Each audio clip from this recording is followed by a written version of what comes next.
welcome to you all, and I'd like to pay particular attention to Niels Marquardt. You're becoming almost one of us, so nice to see you again, Niels, as well as other distinguished guests, and we've got a speaking panel here today. It's my duty to MC today, and of course to launch Ed's book, My Storm, but we'll have three people talk more about that throughout the afternoon.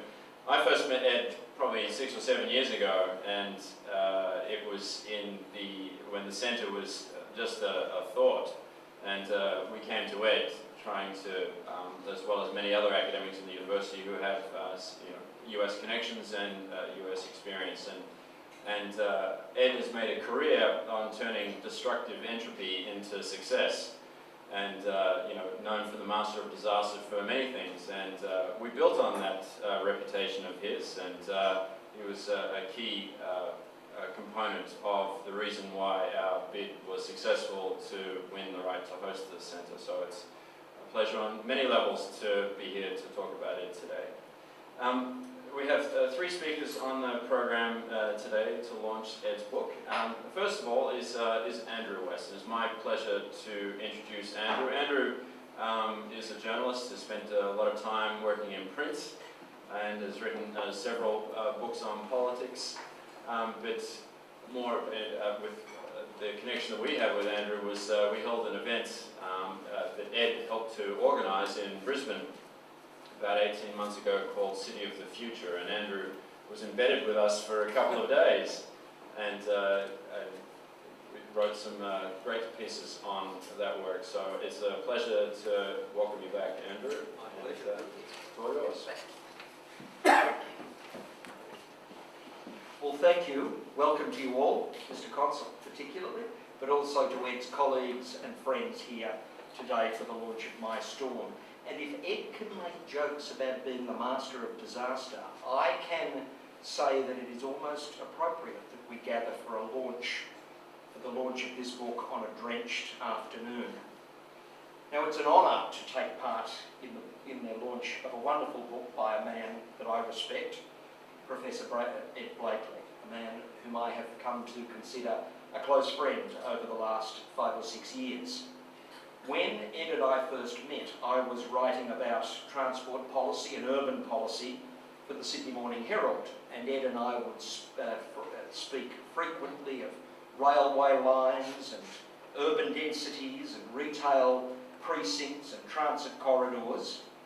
Well, now I actually present a program on ABC Radio National about faith and religion, and yet I retain not only a very strong personal interest in the discipline and the art of urban planning, but I actually think there's a continuing relevance of urbanism to my work, because I see in Ed Blakely not only a brilliant intellectual and practitioner in this field, but something almost biblical in his work. And I attach no theological meaning to Hurricane Katrina. I note that in much of the media commentary, when Hurricane Katrina took place, there were these references to this being a flood of biblical proportions. I attach no theological meaning to it, but Ed was on the second program of the series this year, and he was talking about the book, My Storm, and talking specifically about the role of churches and the way they played a central role in providing refuge from the storm, evacuating the city and helping to resettle people temporarily with their friends and relatives and co-religionists in other cities, and the way they were now helping to bring people back to New Orleans, back to the old neighbourhoods to rebuild.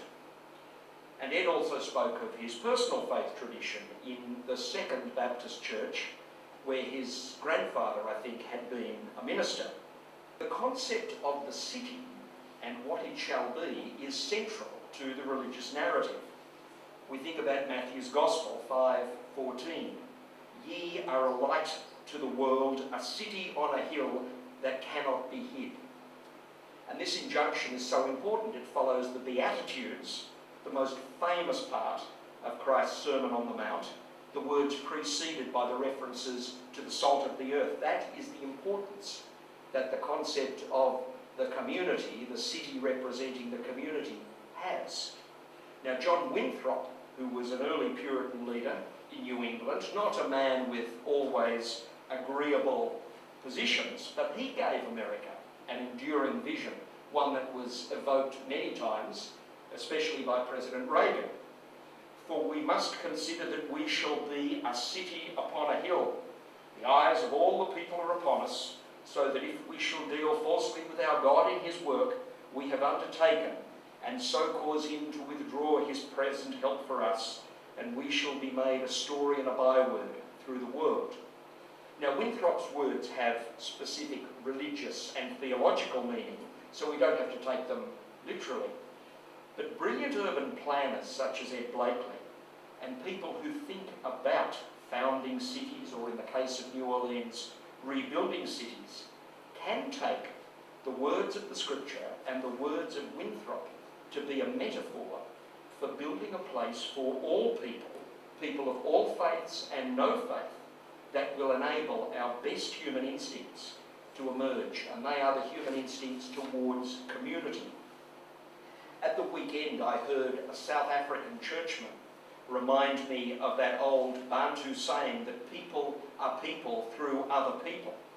And that is the communitarian impulse that is behind the wonder of Ed Blakely and all his work, not just this book, but all the work that Ed has done, to create spaces that integrate the private, where we live and retreat and where we think and feel, with spaces that are public, where we fulfil our most basic and I think our best human instincts.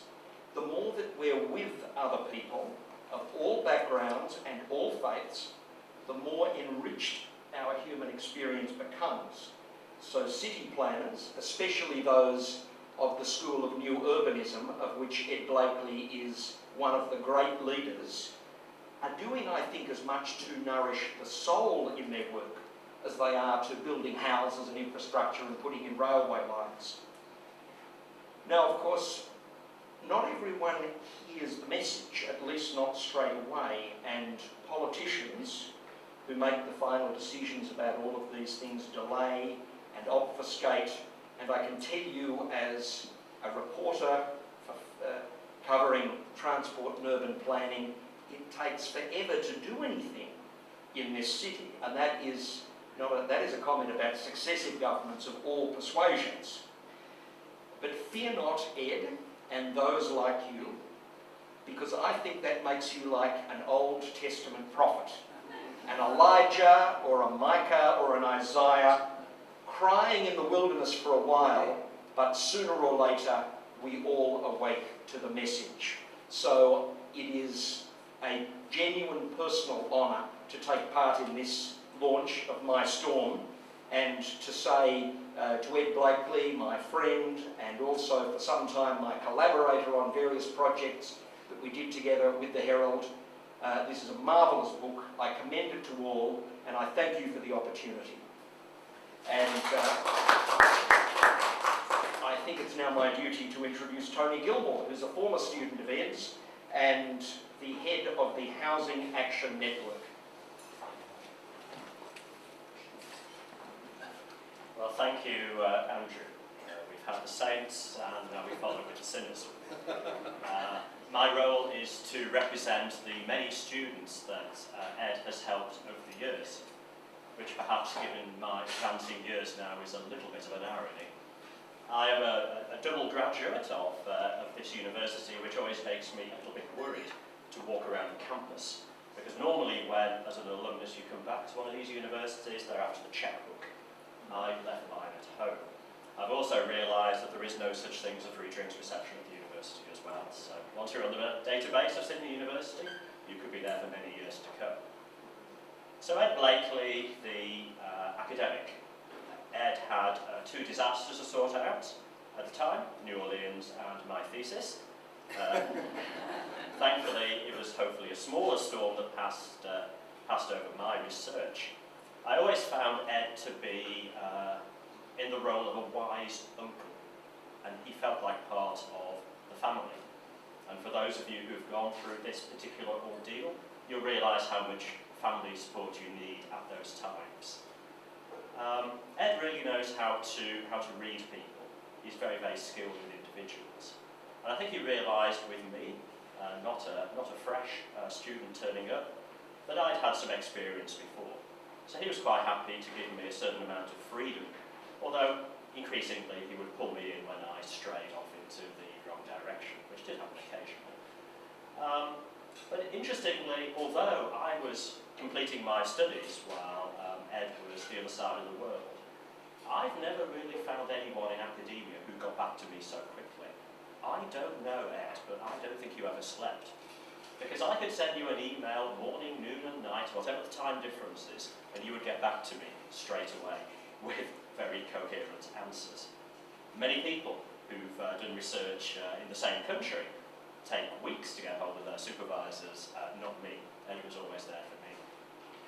But I think really to characterise Ed Blakely as an academic is to miss the picture. It's too narrow a description. Perhaps Ed is a Renaissance man, not in dress sense. I don't think he'll be parading with pantaloons down George Street, but in terms of your many and varied skills, many of which we find out about at later stages. A writer of fiction, a sportsman, consultant, a practitioner, a media personality, and occasionally a name dropper. Many skills to cover in one person, some of which I follow on through as well. You also have an ability to hold on to many jobs. Now, our Lord Mayor of Sydney is occasionally criticised for having 2 jobs, but you could not criticise Ed on that basis, because Ed has always had more than 2 jobs. 2 jobs would be a walk in the park for Ed Blakely. He's the archetypal entrepreneurial academic, which I suppose is a bit of an oxymoron of a statement. He's used to working with government, working with planners, and working with the property development industry, because that's how you find out what's going on in the real world, and bringing those real life experiences back to students, back to the sector through research, is what you need to do in the sector that we all care about. And I think Ed's approach was entirely right for urban planning. I'm not entirely sure it was entirely right for Sydney University. These fairly conservative sandstone walls don't necessarily accommodate entrepreneurial academics. And ironically, it's our US cousins who bring that degree of an entrepreneurial approach, which maybe we failed to do within our sort of Oxford in the Antipodes that we study at here. Although even Oxford's getting quite entrepreneurial these days, I think it's time for Sydney University to wake up and follow Ed Blakely. So Ed's time here was characterised by a few tensions and a few battles with vested interests, but that's not new. That happened in New Orleans. It happened with his struggles with the state Labour government over the metropolitan policy. I think if anything went too straightforwardly, Ed, you'd soon lose interest. You take on the difficult challenges that nobody else takes on willingly. Now, in surprising ways, Ed Blakely and I have developed a strange set of parallel lives. And I have to reveal to Ed that I actually stalked him as a master's student, and I decided that I would choose you as my victim to study with for my PhD research. And I would choose a topic that fitted in with what you would be prepared to supervise me on. You were actually the person who brought me into consultancy back in 2005 when you introduced me to Lord Mayor Clover Moore, and I did some work on transport with her. And now I'm a full-time consultant. You've done consultancy over the years as well. You also taught me that building cities requires a whole variety of different skills and different forms of knowledge. I work now with affordable housing, but it's not just about housing. It's about the communities. It's about the environment in which that housing is created. You have to be multi-skilled to actually deliver anything in the 21st century. Like Ed, I rose up from somewhat humble beginnings, perhaps not with so much colour and story as your background, but I too once lived in social housing, and I spend lots of my time now trying to bring better conditions to social housing here in Sydney and across Australia. One thing you told me, Ed, was right. Publish 12 items a year, and I am just about keeping up with that. Get the information out to people, whether it's in a trade journal, whether it's in an esteemed academic publication, whether it's in Women's Weekly or Hello Magazine. Get out those ideas, get through to people, make a difference through the media. Ed helped launch my first book. I'm delighted to come back and help launch yours. I read in your book that you toured New Orleans on a bike to see what was happening. I've done that several times in my consultancy projects, and for some of the social housing renewal projects I've been searching around on my bike. I've learned how to pedal quite quickly occasionally, but it's actually very good to see a city at street level, at the level of people who are living there. Furthermore, I actually helped with Ed's citizenship. For some reason, there was a little bit of a strange approach by the immigration authorities in Australia, and I had to write a letter vouching of Ed's credentials. And in return, Ed vouched for my credentials as well. Mutually beneficial arrangement. Well, thank you, Ed, because we are much richer in Australia with you here as a citizen and a resident.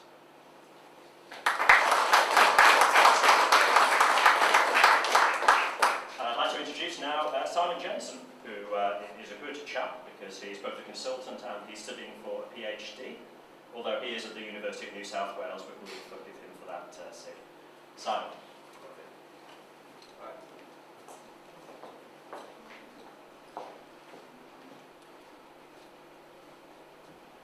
It's actually Rodney, Jensen, but not to worry. Thank you also for the opportunity to say a few words here. I feel I'm in very hallowed walls, and I think it's certainly an opportunity to talk a little bit about you and your book. I first met Ed going right back to 2003 when he first came here to take over the post of planning at Sydney University. And I've got to know him over that time, and I've always been impressed about the sort of multidisciplinary and the multifaceted way in which he's able to operate, particularly mastering private sector development as well as teaching it from an academic perspective. In 2005, Ed took a delegation of Australian practitioners to the United States to show them how it's done in America.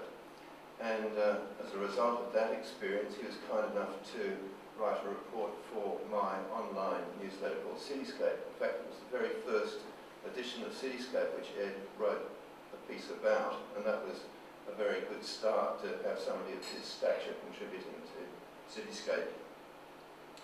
So, my interest in Katrina really was sparked when last year I ran into Ed at the World Planning Cities Conference in Perth, and he had managed to, in his inimitable fashion, muster a group of some 10 people from the United States, it may have been more than that, to sort of provide a fairly comprehensive review of how Katrina had led to various scientific investigations, disaster preparedness, a whole host of things relating to Katrina, and it seemed a really interesting discovery, or journey of discovery. So when I discovered that My Storm was to be published, I asked if I could get a copy to write a review, and eventually did get one and wrote a review in Cityscape, which was I then put it into Amazon, and sort of as an outsider experienced a second hurricane almost as great as the first Katrina in response to Ed's publication. I was really, I suppose, taken aback and somewhat shocked by the level of acrimony particularly from Americans, particularly from a columnist in the Picayune, which is a newspaper in the city. It seemed quite extraordinary to me, and it reminded me of experiences myself as a young boy in Adelaide, where I also had a father who was fairly prominent as an academic in planning and architecture, and constantly in the news and constantly being criticised for expressing forthright opinions. So I guess that the tall poppy syndrome isn't confined to Australia. It's there, looming large in America, it would appear to me.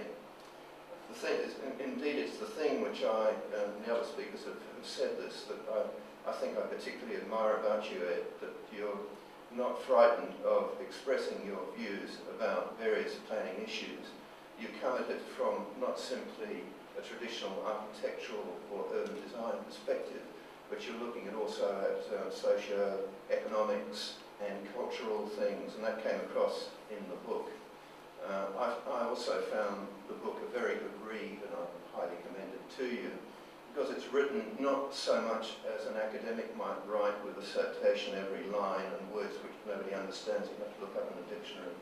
It's written in a very readable way as a chronological account, basically, of Ed's experiences from Motogo and the people he encountered on the way, the multiple obstructions which he found within the bureaucracy there, which actually surprised me again. I suppose naively I expected the United States, being such a sophisticated economy, would have wonderful bureaucracies and organisations, but no, they seem to be just as bad as ours. So anyway, I did find it a very interesting read indeed. And I'd just like to read you the concluding part of my review, which said, quote, "This book is not simply one written for urban planners or other professions involved in development. It has a much broader interest for those interested in public administration and the realities of contemporary America, so different from what we in Australia might be led to believe from watching television. The stark reality of a climate change future and the lack of preparedness for dealing with it by government at all its levels is extraordinary. It is the more extraordinary from the world's leading economy with its unmatched cultural achievements, educational institutions and computer systems. Somehow it seems that disadvantaged cities like New Orleans are relegated to the too hard basket. My storm really whetted my appetite to understand more of why that would be so. 5 stars. So Ed, I have pleasure in, thank you for giving me this opportunity, and I welcome you to the stand now to tell your story and your storm.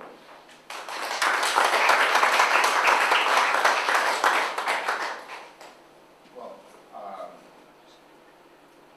this is a real pleasure for me to have so many of my friends, close friends and colleagues here. This is the first book launch.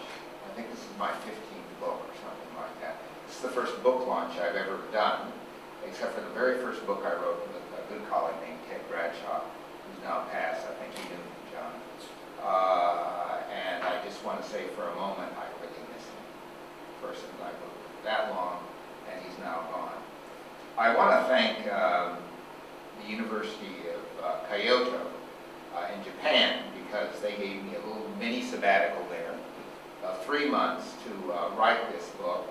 And I had to get outside of Australia and outside the United States to write this book. Had I been here, I'd be using an Australian lens, judging the United States. Had I been in the United States, I'd be doing just the opposite. But when I was in Japan, the slate was clean. And I had a great opportunity to do that. The University of Pennsylvania Press, that published the book, they asked me to do this book before I left. Had they asked me after I left, I would have said no, because I was really beat up by then. And I want to say a few words. Just thank you to Mayor Nagin, who was a hero of his own time, and someone will know that at some time. And my team in New Orleans, and my team here at the U.S. Study Center. It's magnificent to be working with people you like. And I have all my buddies, my tennis buddies, my drinking buddies. I mean, you're all here. So it's terrific, and my former students. I want to just say a few words about what this book is about. First, this is a memoir of a significant event that I was part of. There are a lot of memoirs about people, but there are very few about events. Second, this book follows a very well-trodden tradition from the University of California at Berkeley. There's a book called Implementation by Aaron Moldowski. And it's how great ideas in Washington are crushed in Oakland. And clearly, the great ideas in Washington were crushed in New Orleans in both directions. New Orleans was not going to die, and they weren't going to let Bush kill him. So this is really why I wrote the book, so that I could be part of that tradition and to further the notion that you can make a difference in the most extraordinary circumstances. That it's people that make the difference, and I hope I make a little difference. The book covers 4 big sections, and these are the teaser lines, so hopefully you'll buy the book and read it. Why did I go to New Orleans? You know, here I was comfortably in this little suburb called Mossman. You know, it's kind of on the edge of the water. Why did I jump into deep water? And the first bit starts there. But I was compelled to go to New Orleans almost because I was living in Mossman. When you saw those poor black people shuttling on and off buses, and you're in a comfortable situation, you've got to respond. And you've got to respond with the skills you have, as my wife constantly reminded me. So it's the first time she kicked me out of the house, but it was all for good. I did it also because I had been in Oakland. And Oakland, California is a real polygon, a place where races come together and work together. It's the only city in the United States that has no census tract made up of one race. So I came from that tradition, and I felt that tradition should be honored. And I also came because you can't get into a taxi cab. You can't walk down the street any place in the world. I just came from China, a little small town, like 10 million people, same thing. And I walked in the hotel, in a big compound, and what were they playing? New Orleans jazz. There is no place in the world that has not been influenced, penetrated by New Orleans jazz. And while the United States doesn't have a very interesting flag, you know, borrowed a lot of institutions and other places, what the United States does have is a great tradition about all people being created equal and fantastic music. So that's why I went. And I found, the second part of the book, when I got there, the disaster happened well before Katrina. That Katrina was only the outgrowth of a larger, bigger disaster of a corrupt, bankrupt, and impossible bureaucracy. A broken city with 15,000 vacant houses, a city of only 400,000 people. So you can imagine what that looked like. It almost looked like chicken pox. That had no real economy other than visitors. The day after the storm, the mayor tells me, he only had 10 days of cash to run the city, because the city spent the cash as it came in from the tourists. So the economy was gone. And the only administration I'd seen that was comparable to that administration were my forays to Africa and West Africa in terms of its resistance, resilience, impossibility to change. If you said change, they would have given you a pile of money, but not a transformation. So the third part of the book is about change. How do you change institutions that don't want to change? How do you change a situation where race and class are embedded? They are the bedrock of the place. And if you don't change them, there's no reason to rebuild the city. Because the fundamental disaster is a human disaster. And the second change was to bring resources to the city. Tourism, in most cases, people spend more money on tourists than they get from the tourists. And study after study shows that in New Orleans and many other places. That it costs more to bring the tourists with police and so forth than you get out of it. And then third, how do you change this place from a place that thought of neat and cute into a globalized city? Panama Canal just below it and so on. So I had to bring about those kinds of changes and fight for them. And the fifth thing is about who I had to fight. I had to fight everybody. I literally had no friends other than my driver and bodyguard, who at times I thought was going to take his gun out and hit me over the head if I didn't act right. But there were no people that I could turn to. So having Tony and other people that I could be on the email with was providential. because there's almost no one in town. And so I needed to change myself in order to change the place. And I need to have some friends someplace. So I tried to build a network of people and a network of institutions that could change the place.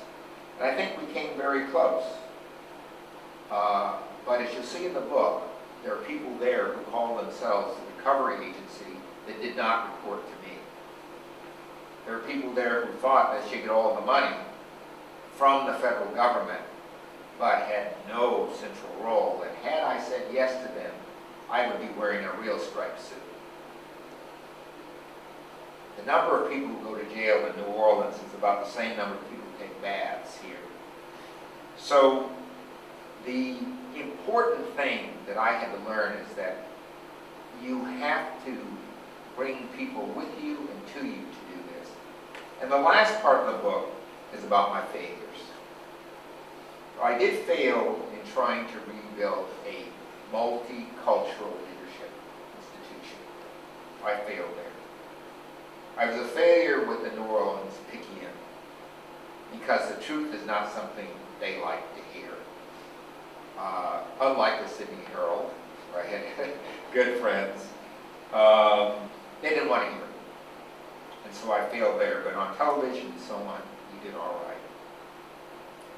I also failed to say an important thing that I want you to keep in mind. It's very important for Queensland. I said it the other day. These disasters are not apparitions. They're going to get bigger and worse. And there are some places that are not going to survive it. And New Orleans is high on that list. So my last chapter, I basically say, we shouldn't have spent the money.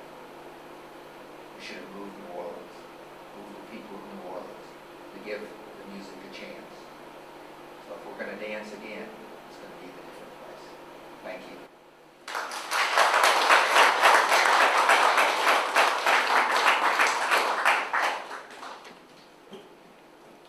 That brings us to the end of today's proceedings, but I certainly would like to thank our three speakers that spoke on behalf of Ed.